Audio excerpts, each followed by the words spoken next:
Hello guys, girls and everything else.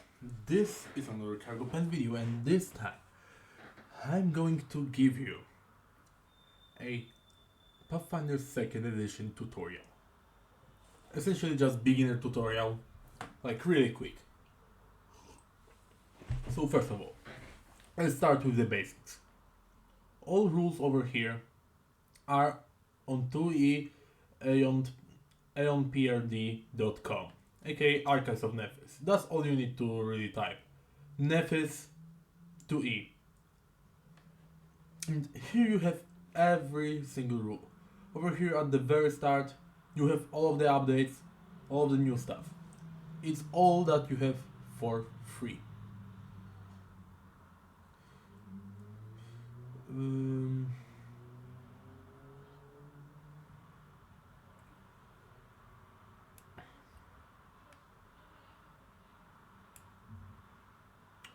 as you can see, you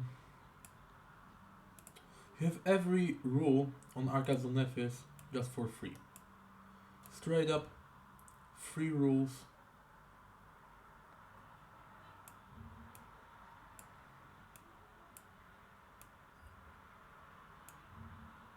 Just free rules over here. So yeah, basically just to learn.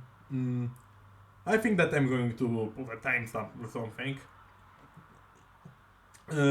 where there's just the basics, aka stuff that you can skip if you play D&D. So yeah.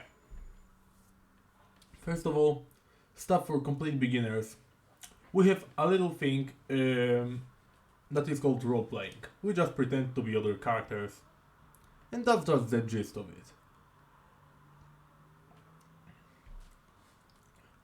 You play, and you choose, whenever you choose a character, you choose three things: ancestry, background, and class. Ancestry is basically mostly your appearance and some abilities.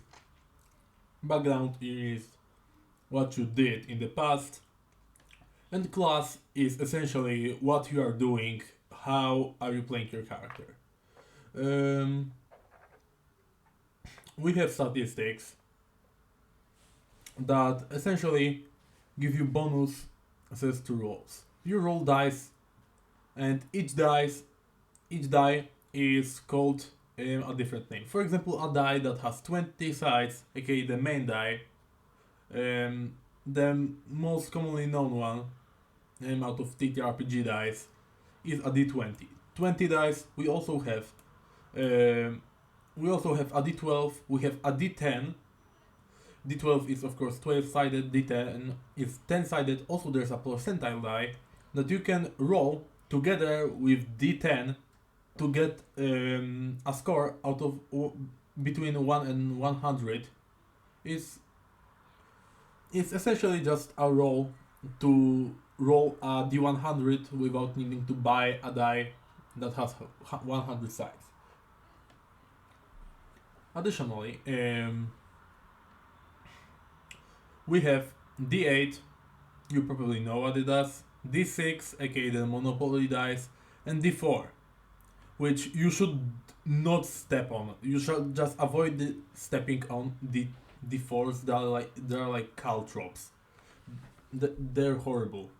Okay, so now we have essentially a bit of groundwork. Now we have two types of. Now about your ability scores, you have 4 ability scores, of course. You have strength that boosts your damage from attacks and stuff like this. And he lets you hit melee weapons real hard. Constitution, which boosts your HP. Wisdom, which is essentially practical knowledge. Dexterity, that is essentially your manual dexterity, like dodging and stuff like this. Intelligence, which is your technical knowledge, aka book smarts, and charisma, that is your knowledge. As you can see, if you have 10 in a statistic, you have plus 0 to a thing. And every 2 points past 10 equals essentially 1 boost. Okay, for example, if you have 11, it's still plus 0. If you have 12, then it's, um,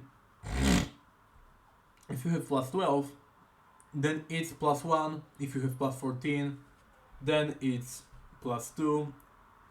16 plus 3, 18 plus 4, and it goes further and further and further.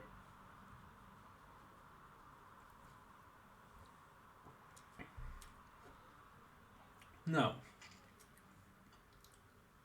as you can see, also you have your speed, which allows you to move, and size, in between, tiny, aka 1/4 of a square, small and medium that take up 1 square, large that takes up 4 squares, huge that takes up 9 squares.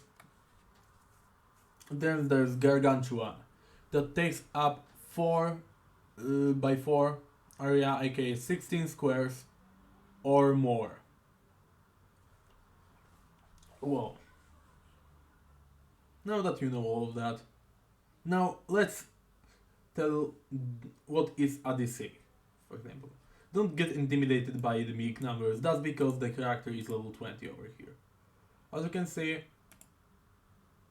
if we get this character back to level 1, then the numbers are way lower. Well, now, what do we do? Okay, so, essentially, we have class DC, which is our DC of our class, but now you need to understand what is a DC and what is a bonus. DC is a number that you need to roll.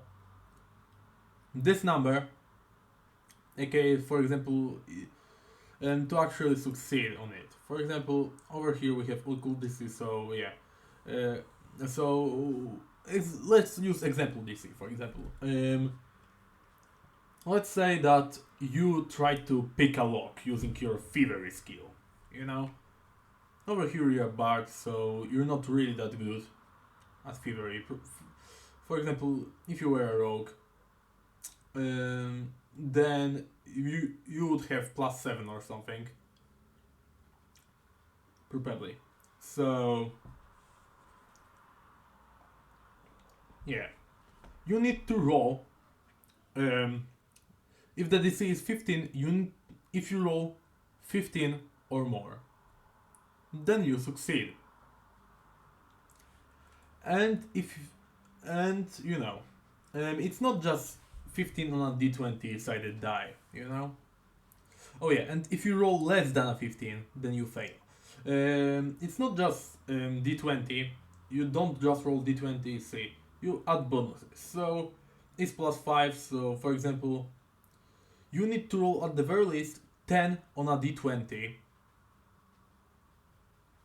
or a higher number. And then if you add plus 5 from thievery, then you will succeed. Okay.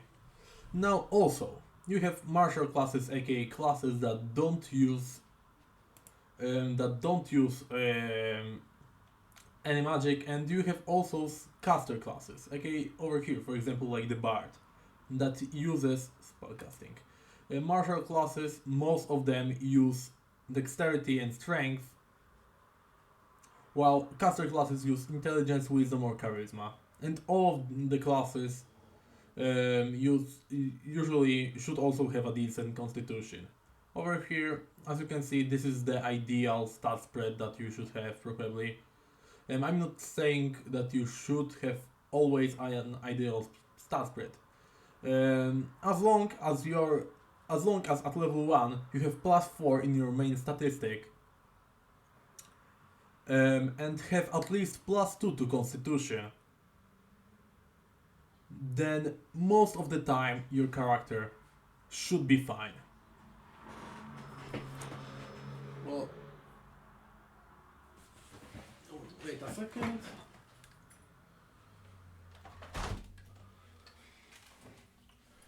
Okay, so now you know how it all works. So marshals, yeah, they just use weapons. You have weapons.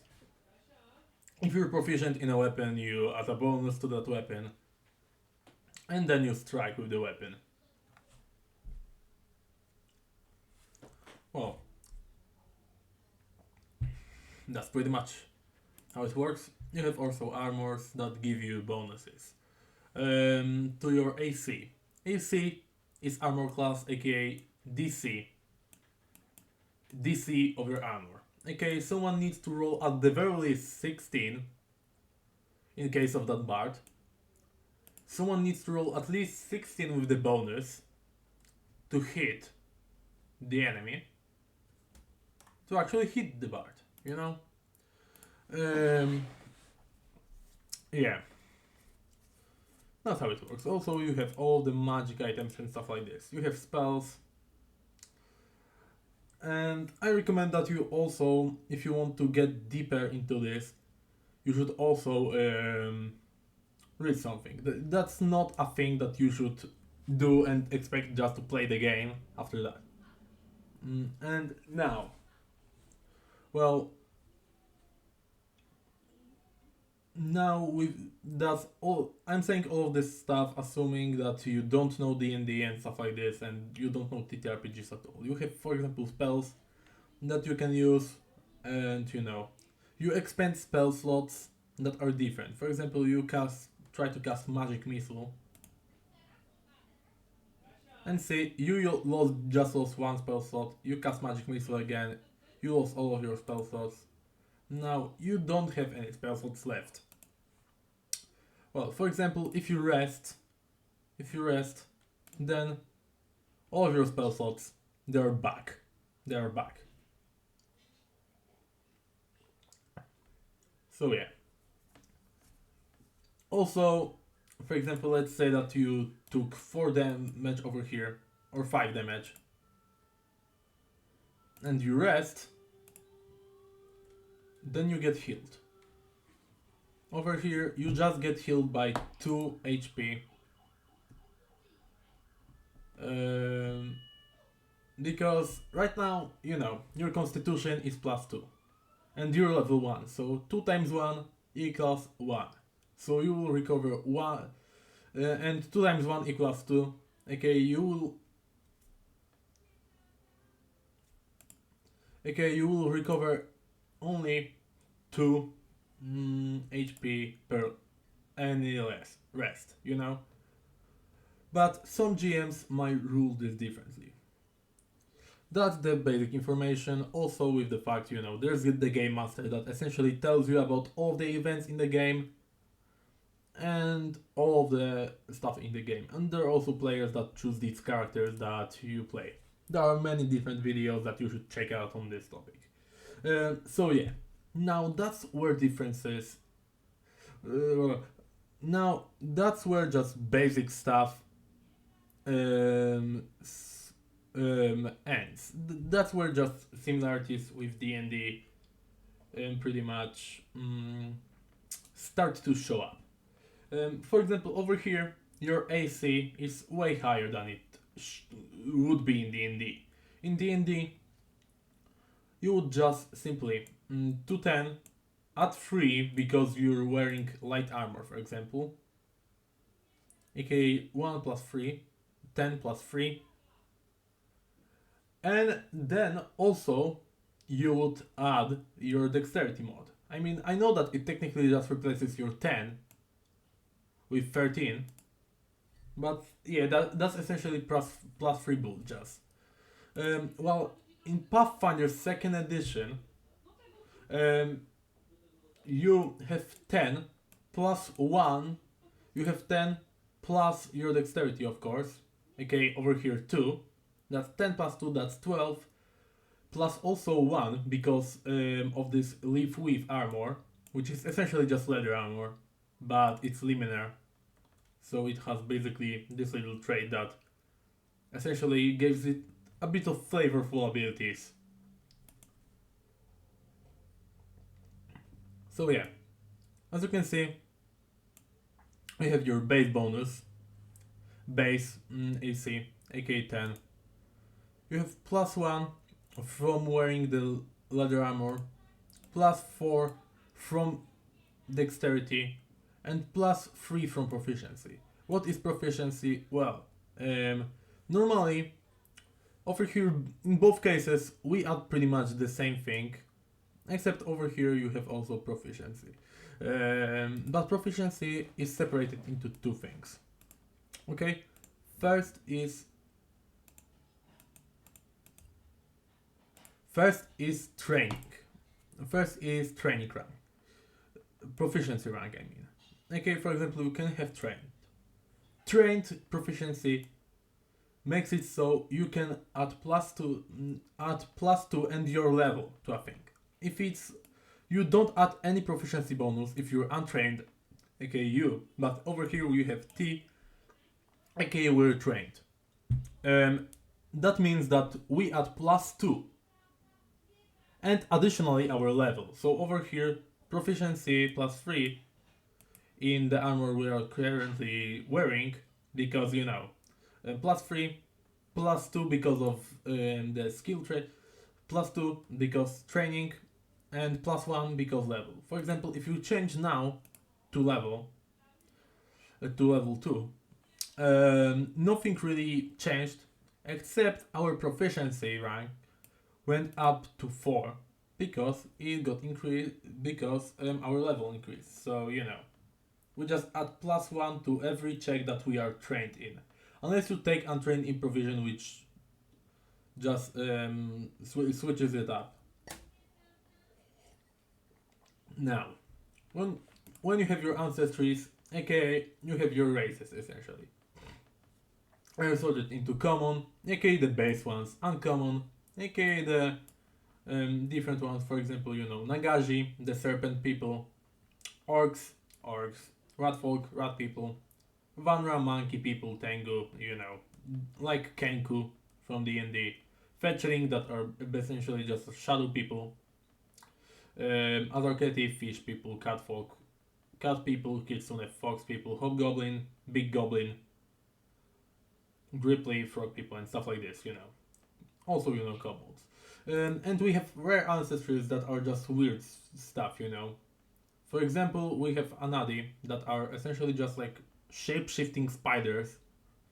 Spiders that can turn into a humanoid form, androids that are essentially biomachines, automatons that are essentially armors with souls inside them, aka just like Warforged from D&D.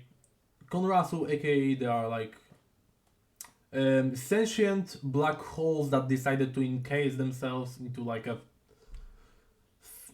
energy field and then go inside a tree and start piloting that tree like a mech. And usually they change the shape of a tree also to get their own custom mech and stuff like this. And stuff like this, you know. Even we have that Kashrishi, I think they're pronounced like this because I'm dyslexic, so I butcher every pronunciation pretty much. And they're essentially just little rhinos, like little humanoid rhinos that have crystal horns that have psychic powers. And puppets are just living puppets. So yeah. Now, from our ancestry, we have two types of ancestries. There are just positive ancestries that essentially give you 3 ability boosts. Just like, for example, human gives you 2 free ability boosts. But usually, most ancestries, most just like positive ancestries, which is a fun term that I use personally. For example, let's go to Tengu. They have dexterity and 3. You also have their speed, size, and hit points. Okay, hit points aren't really that important in terms of like your ancestries, you know. And we have trait of ancestries that essentially just give you, you know, 2 boosts into set abilities, 1 boost to any ability you want, and 1 flaw in 1 ability. So yeah,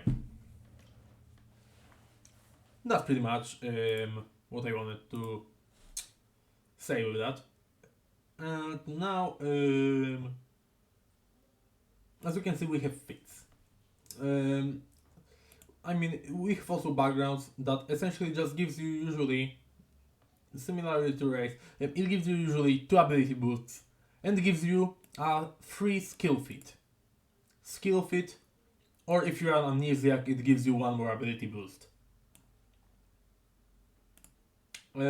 Also, your class gives you a bonus to one thing and gives you your HP. Well, now if you're interested in what the HP in your ancestry means, aka for example over here, we're at level 1 again.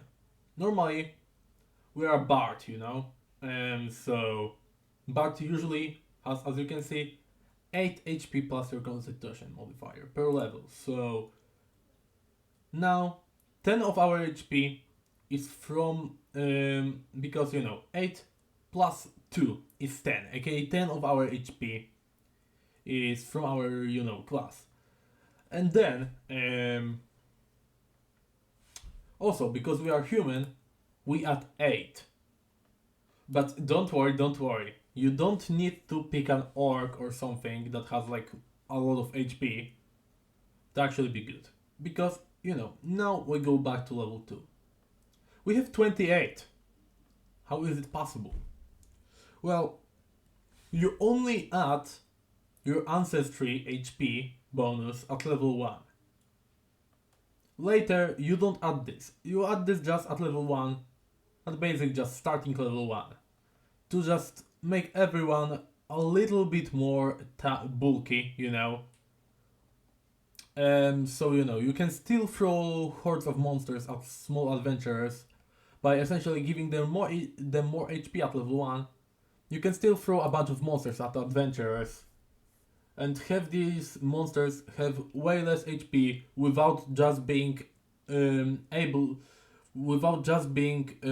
one-shotted by a wizard just punching them in the face. That's what we call like level 0 and level -1 monsters. Because now also monsters over here, that's a difference between Pathfinder and D&D. Monsters over here have levels. But for example, Wendigo, aka one of my favorite monsters, if not the favorite monster, is level 17. You know, aka Wendigo has power equal to, you know, a character at 17th level. It's not CR anymore. Just look how strong is an average level 17 character and essentially adjust it like a level 17 character. And now you don't get really boosts from your classes and stuff like this to stuff like this. You just, with your level, you get all of the stuff that becomes stronger for free. But you have also feasts. Which essentially, for example, unconventional weaponry gives you ability to use other weapons, which usually doesn't really improve that much numerically stuff. And for example, Hymn of Healing. It doesn't like boost your healing, it just gives you a brand new spell in your focus spells called Hymn of Healing that allows you to essentially just heal an ally and you. You have an option. And most importantly, during combat, no, don't get into combat yet. So, okay. Now, now, an important thing is still with feats. We have different types of feats. First, and this is not really a feat, but this is called heritage, aka your subrace. With common heritages are your all subraces for humans, aka human exclusive stuff. Unless you turn on a special rule in the settings, then these ones are just straight up human exclusive. Half elf and half orc are not human exclusive, but they were originally. But now you have an ability to choose half elf and half orc on everything, so disregard these two. Normally, skilled heritage is just a thing that only humans can get. Versatile and stuff like this. For example, with goblins. There are goblins that have tails. There are goblins that are resistant to fire, and a, these are things that only goblins can have. Each heritage, essentially, is about as strong as one bonus feat, pretty much. Now, uncommon heritages usually don't give you bonuses that are as good as common heritages, but also, for example, if you pick Ifrit, you get more abilities, you get more options, you know? This gives you just more options. Uncommon ones are, of course, all the like hybrid ones. Okay, the elemental guys, tieflings, which, yes, now you can be, for example, an orc tiefling to get an Oni and stuff like this. Um, and rare that are Biskin, aka the werewolf, that actually retains power, but it doesn't need to be werewolf. For example, over here I have a were octopus pretty much, but it is not technically a were octopus due to flavor stuff and stuff like this, but functionally it's essentially like an octopus werewolf. And reflection, that essentially means that you're just like a copy of another character. Um, and these give you more options, pretty much. And the uncommon and rare ones are accessible to all different ancestries. Well, now that you have your class, um, now we have different types of feats.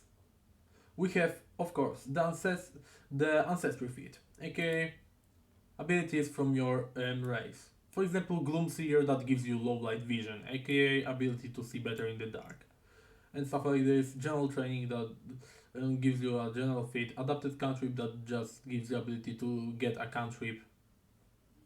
Cooperative nature that gives you a bonus to 8 allies. These are just small changes. Same with pretty much any other feat.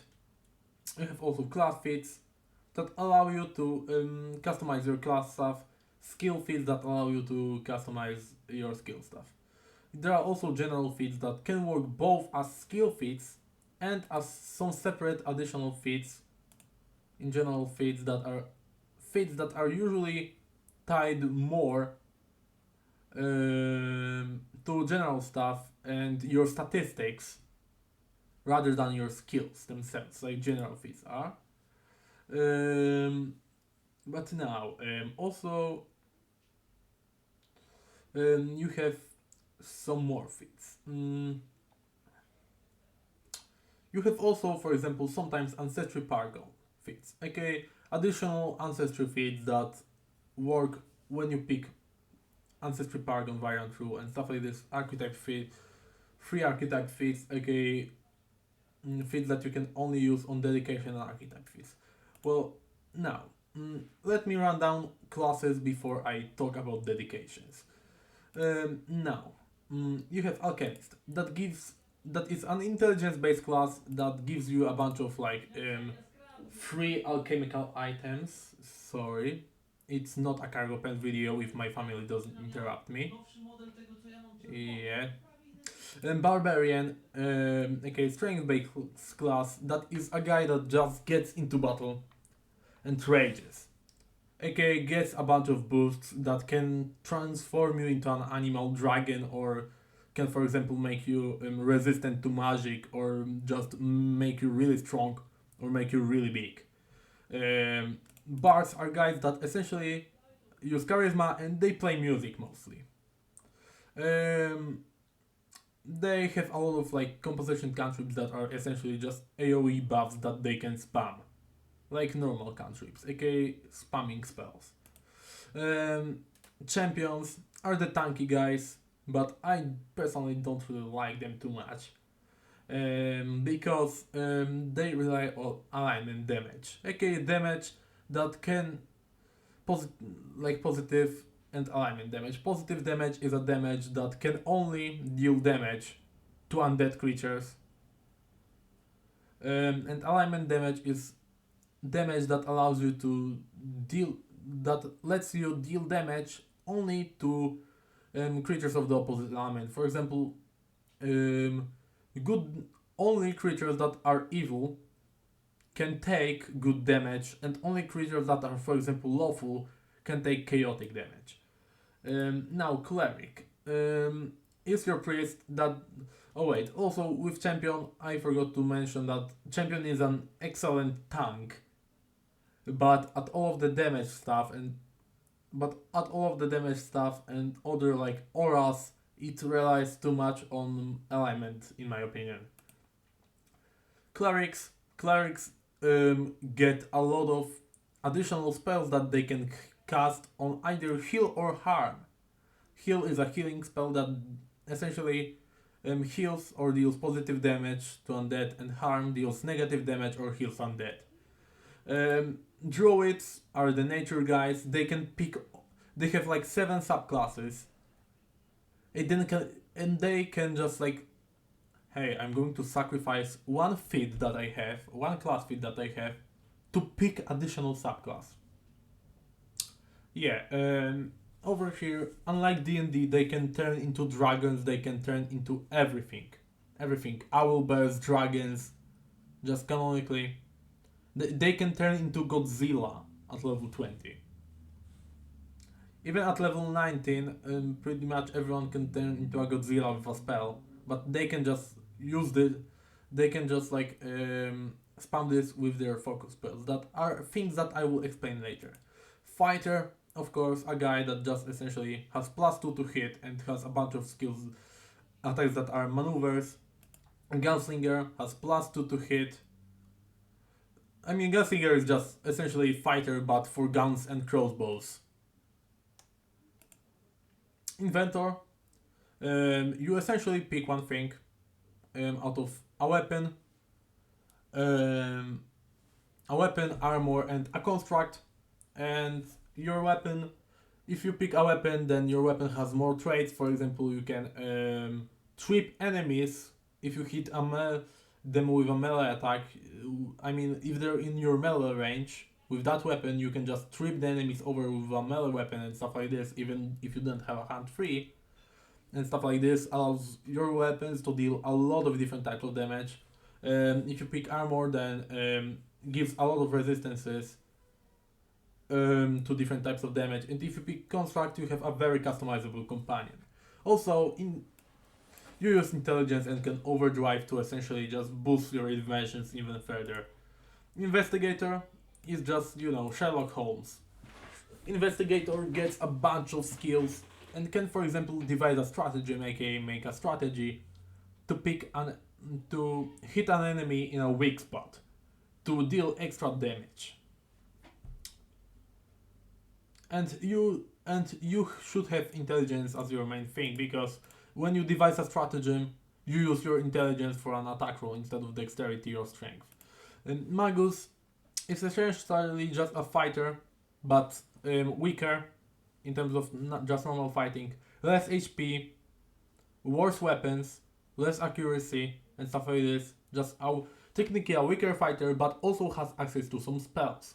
And has Spell Strike, that allows you to essentially put a spell into your weapon and strike the enemy with that weapon with a spell. But that usually just works on normal, just spells that use our attack roll, but can also work on other spells if you pick a expensive spell strike feat at level 2. Now monks don't need armor, monks don't need weapons. They can just like karate their way through everything, and they are really, really strong. But they're still balanced. They can, for example, make a gorilla stance to just punch as strong as a gorilla and deal a lot of damage with their fists and stuff like that. Oracle, you shouldn't even touch that thing. You should stay away from Oracle. Oracle is the class that makes people think that Pathfinder is a hard and crunchy system. You have a curse, and depending on your use of spells, the curse progresses. And you need to keep track of your curse, which essentially can, for example, just make you set everything on fire around you, but also your eyes are on fire, so you're blind and just you run around while being blind, while setting everything on fire. And also, for example, you can just like um, be a, for example, Cosmos Oracle, aka when your curse progresses, then you know, um, when your curse progresses, then gravity just stops working on you. So yeah, you can like jump farther and fly and stuff like this. But when someone like tries to shove you, then you will just fly to the moon.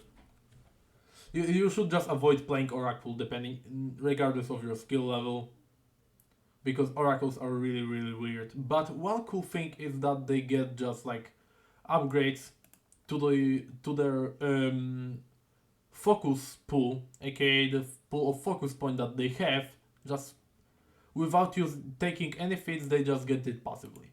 There are psychics that also get that actually just get out more points at the start, and instead of just because you know pretty much every magic class um, has things called focus spells, you know, and they're just like spells that you can regain on technically a short rest, pretty much.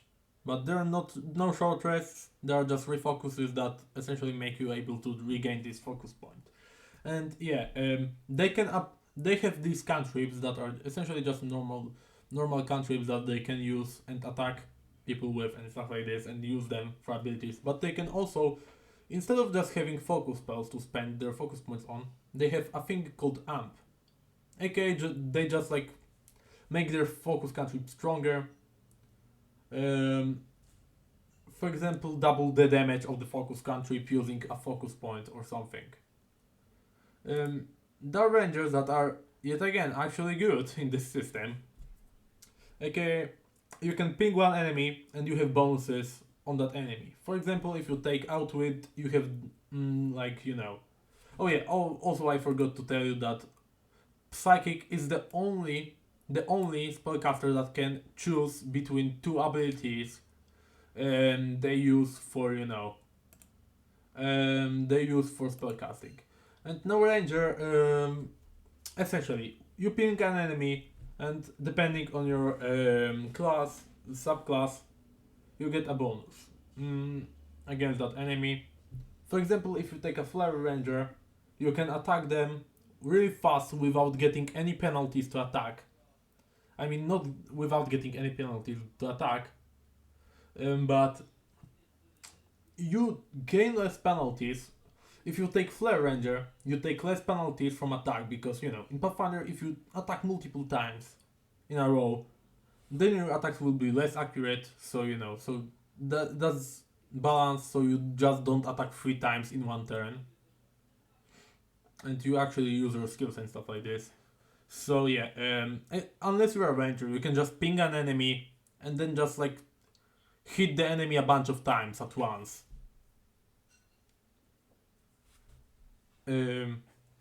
Now, also you can pick Precision Ranger to just deal bonus damage on the first attack that you make against this enemy every turn. And you can also pick another thing that is, you know, called Outwit, that essentially makes you tankier against that enemy and gives you a bonus on some skill checks against that enemy. Also Rogue, just like Investigator, but instead of having devised a stratagem, you have a sneak attack, aka if enemy is flat-footed to you, aka, you know, in just a position they should not be, in a position they are disadvantaged. For example, you just they are distracted or you are flanking them, then you deal additional damage. It's not as much as Investigator's additional damage, but technically just if you position yourself right, you will technically deal just a little bit more damage than, you know, than an Investigator. So yeah, You still have also just double the amount of skills that other classes have, and you have way more skill things. You can also play rogue for any statistic pretty much. You can, for example, take Eldritch Trickster to essentially just steal some spellcasting abilities from spellcaster classes, but they're not going to be as great, but they're going to be better in D&D comparatively. You can, for example, take a thief. That is the only way you can actually add your dexterity modifier to your damage rolls, to your damage, because normally you don't add dexterity to your damage, only strength to your damage. Even if you use dexterity for attack, you still add strength for damage. But if you pick a thief, you can add dexterity if it's higher than your strength. There are, for example, also, like scoundrel that allows you to just do all of the political stuff, just talking to distract the enemy, and just make it so when the enemy is distracted, the enemy doesn't just have a minus against you, it has minus against everyone. So yeah, that's pretty much how rogue works. Also, there's sorcerer, the easiest spellcaster. You're pretty much a spontaneous spellcaster, of course, like many other spellcasters. And you use charisma, and when you cast like your focus spells and stuff like this, you gain a bonus depending on your bloodline, aka your relatives that you got your magic powers from. For example, this might be like ability to get concealed when, for example, you're a Fae. Summoner shares health and actions with a creature called Eidolon. Eidolon is essentially just like your stunt from JoJo's Bizarre Adventure.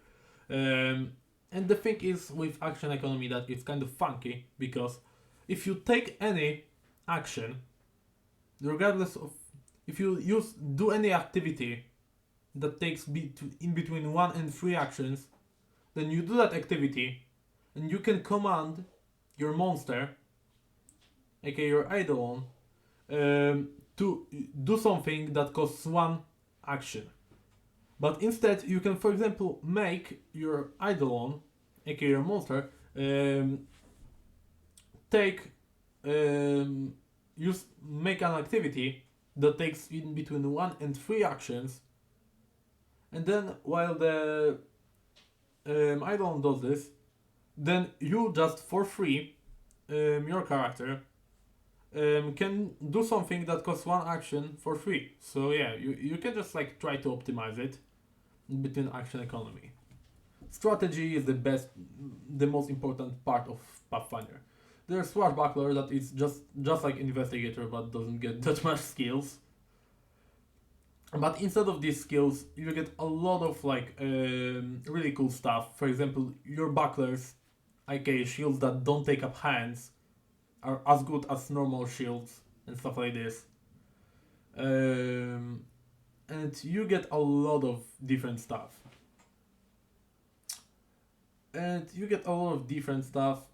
You use dexterity, so you don't need to devise a stratagem, so you can actually attack normally and deal that extra without just needing to use an ability to deal extra damage. But you for example have a thing called panache. If you do something acrobatic or do something related to a skill that you use for 1 turn, pretty much, you get panache. Panache gives you a bonus to damage, it gives you a bonus to also like speed and stuff like this. But most importantly, you can make a thing. When you have panache, then you can consume your panache to make a finisher attack that just deals extra damage, just like Investigator's stuff. Just like Investigator's strategic strike, aka your strike from Devise a Stratagem. Thaumaturge is a guy that just gets a lot of magic items. And you get like, not only you get 3 skills plus your stuff, plus your intelligence, like just out of normal classes, which is average, normal class gets trained in 1 skill and also 3 plus your intelligence. Unless, for example, you're a spellcaster, just like one of normal generic spellcasters, then you get less or some people like Swashbuckler and Ranger get more. Um, you get 4 skills plus also 3 skills that you want plus your intelligence modifier, but you usually just use charisma. Um, Thaumaturge can exploit your enemy's weaknesses. For example, Thaumaturge can put their sword in just pull out a raspberry sauce out of nowhere and coat their sword in the raspberry sauce because they realize that the enemy, because just they got some sort of prophecy in their head that hey, that enemy is allergic to strawberries, so they can just cover their sword in strawberry sauce and then just hit the enemy with sword covered in strawberry sauce, for example. You can literally pull out of your butt a strawberry sauce to cause an allergic reaction with an enemy. You can just essentially make shock therapy just straight to their head to deal extra damage and stuff like this. Yeah, and also you get 3 different subclasses. I don't mean that you have to pick between 3 subclasses. You have a lot more subclasses, but you can pick 3 subclasses. Let me explain. At level 1, you pick your first subclass, aka your implement, aka essentially a free magic item instead of a subclass. Which, for example, may be a bell that just disrupts enemies' actions and stuff like this. Then at like higher levels, you get another item.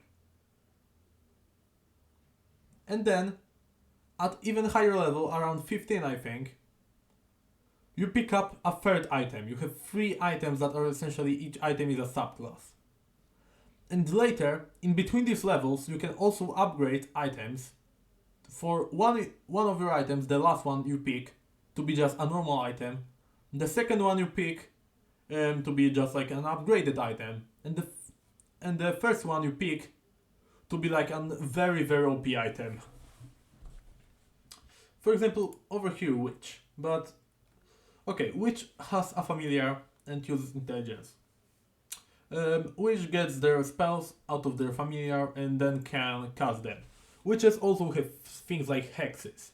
Okay, they can curse an enemy and sustain it, just debilitate the enemy. And also, they have a familiar that, unlike other familiars that you can pick up with a feat, this familiar has 2 bonus skills. Normally, familiars start out with, normally familiars start out with like 2 skills, 2 abilities, and then you can upgrade them to have 4 abilities, and then you can upgrade them to have 6 abilities. But Witch's familiar starts out with 4 abilities. Then you can upgrade the familiar to have 6 abilities, and then to have 8 abilities. So yeah, you have just 2 more abilities than normal stuff. And now Wizard. Wizard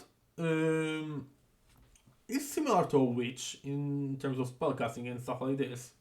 But now, you pick one of schools of magic, aka your necromancy, transmutation and stuff like this, evocation. And then you get bonus spells. You can just, for example, for each spell slot level that you have, you can prepare one extra spell out from one extra spell of that ability, For example, you have Evocation Wizard at level 3. Then you get one extra spell slot where you can just use that spell slot just to use an evocation spell, Just to use an evocation spell, for example, Fireball. And now you also have you have an arcane physis, I think that is called, which essentially just allows you to get a little boost. For example, make your own custom stuff that is just like normal stuff, but kind of worse. But that's kind of a discount stuff for free that you can customize. Now you can also, for example, pick a familiar at level 1 just for free. You can get the familiar fit at level 1. or just an enhanced familiar feat at level 1 for free, but not as good as the witch's familiar. Um, and well, you can, for example, also like blend spells together to just sacrifice two spells, or for example, two spells, two level 2 spells to get one level 4 spell, or two level 3 spells to get a level 5 spell. For example, you can sacrifice two spells, two spells of the same level to get a spell that is two levels higher. And stuff like that. You can also change your spells during the day. When you take a special arcane thesis, and also you can, and also we have a third thing that is called a bonded item, which is essentially just an item that you get, that you essentially bond with your item, and that item is like your special item that you can use for refocusing and other stuff like this for some abilities. And now, well, we have two types of spellcasters, similarly to D&D. We have two types of spellcasters, which are the spontaneous ones and prepared. Spontaneous just get the spell slots like this, and they can just cast spells that they have prepared over here. There are also prepared spellcasters that need to prepare their spells every day, you know.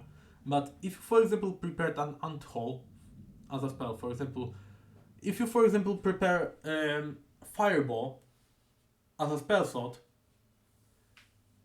you need to prepare Fireball in a spell slot already at the start of the day. For example, if you have the spell slot that you prepared Fireball in that spell slot, then you can only use that specific spell slot just for Fireball. That's how prepared ones work. So spontaneous ones are easier, but you know, prepared ones have more flexibility. Unless you, for example, take flexible spell preparation, which which essentially allows you to use the D&D version of the flexible spellcasters, of the prepared spellcasters, to use the D&D version where they just like prepared spells at the start of their day, and then they can just use spell slots like spontaneous casters to use these spells. But you sacrifice 1/3 of your spell slots for that. And you need to pick one specific feat at level 2 to actually be able to do that, because you will have only 3 cantrips unless you take that special feat that will essentially just give you your 2 cantrips back. And now, you got essentially just basic character creation stuff. With skills, of course, you have acrobatics that allow you to do like just balancing and stuff like this. Arcana, that is knowledge about arcane magic. Athletics, that is just your feats of strength. Crafting allows you to craft and recall knowledge about stuff that is required to crafting, aka remember, for example, stuff like schematics, or just recognize constructs, deceptions, lying, and just like pretending to be someone else. Unless you're a bard, then you can just take polymorph bard to get versatile performance and just like use performance for everything that uses charisma pretty much. That's why I don't have this deception, diplomacy, and intimidation, because with polymorph bard you can straight up pick up, for example, reveal machinations, okay, the final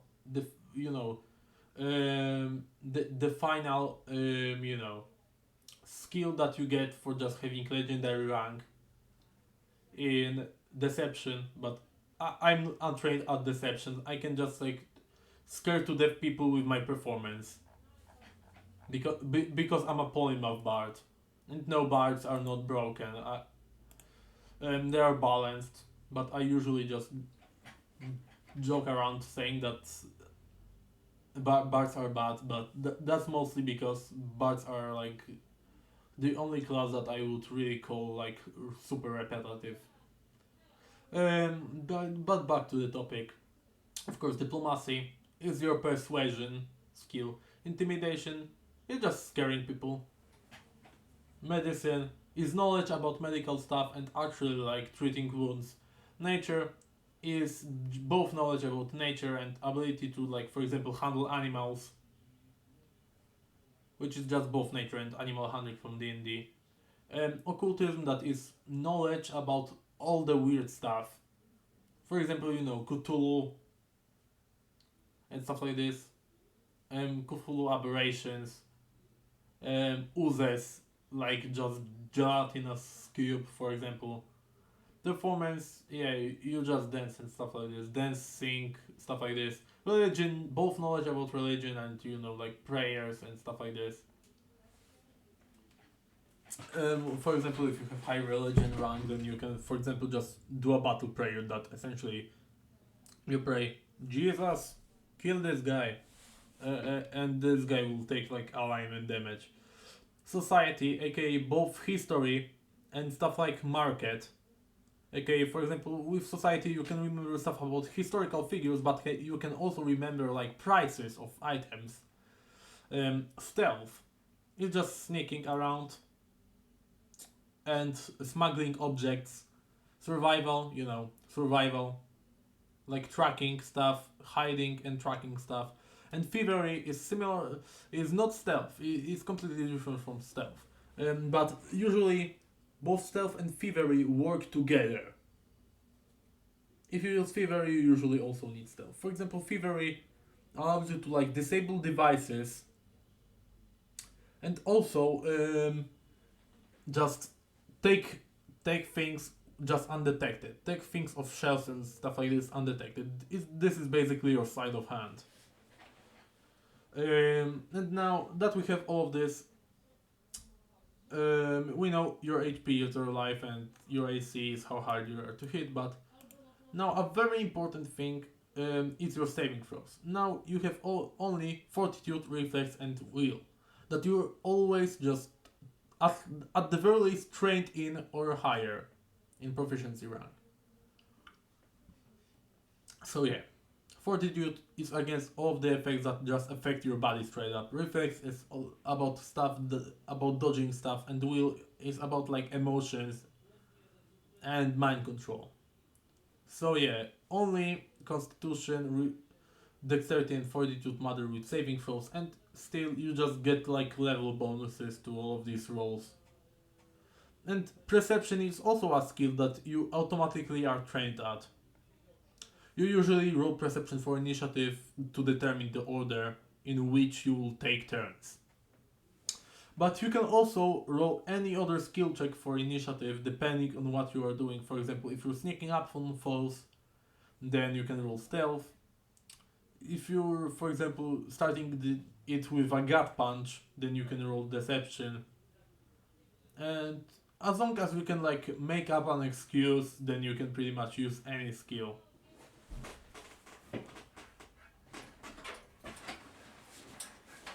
So yeah. Now that's just the surface level stuff, but it already is about an hour.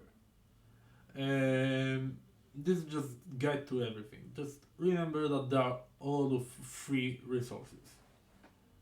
Mm, and you know, spells are just like to have your level and can get up to like level 10 spells.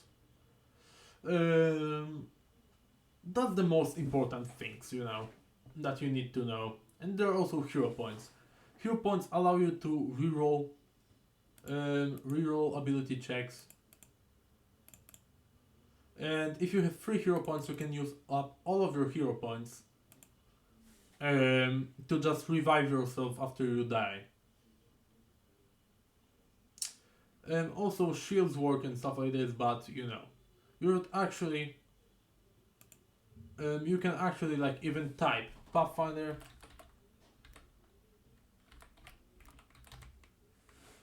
Pathfinder shields. For example, you can just type Pathfinder shields and you can just search up videos and go over here to How It's Played.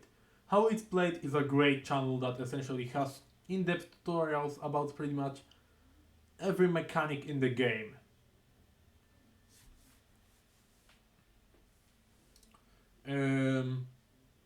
You should watch them.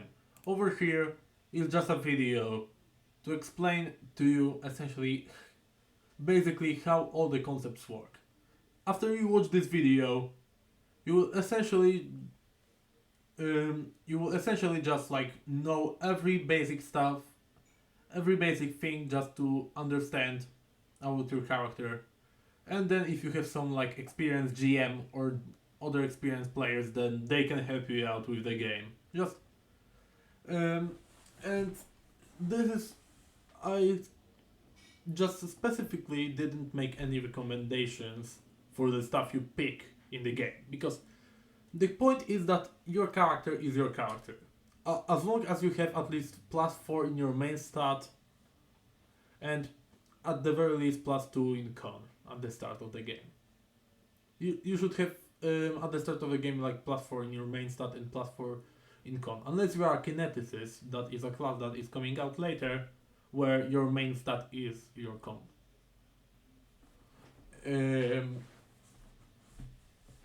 But other than that, I'm not making you any class guide. Just straight up, I'm not making any class guide right now at this very moment and any stuff like this because I already for first have other videos about this, and Pathfinder is mostly about having fun. You don't need to try to completely optimize your character except just optimizing your statistics at level 1 and at level like and every other level that is like dividable by 5. You just need to get your statistics in order and rest, just pick up stuff that seems cool to you. Because I'm just a guy on the internet just trying to get you into the game.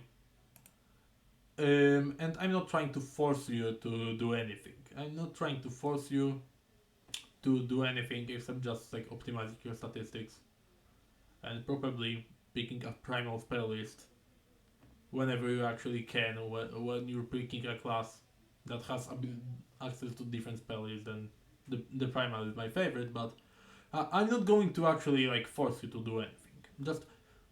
Just remember, walk your own path, you freaks of nature.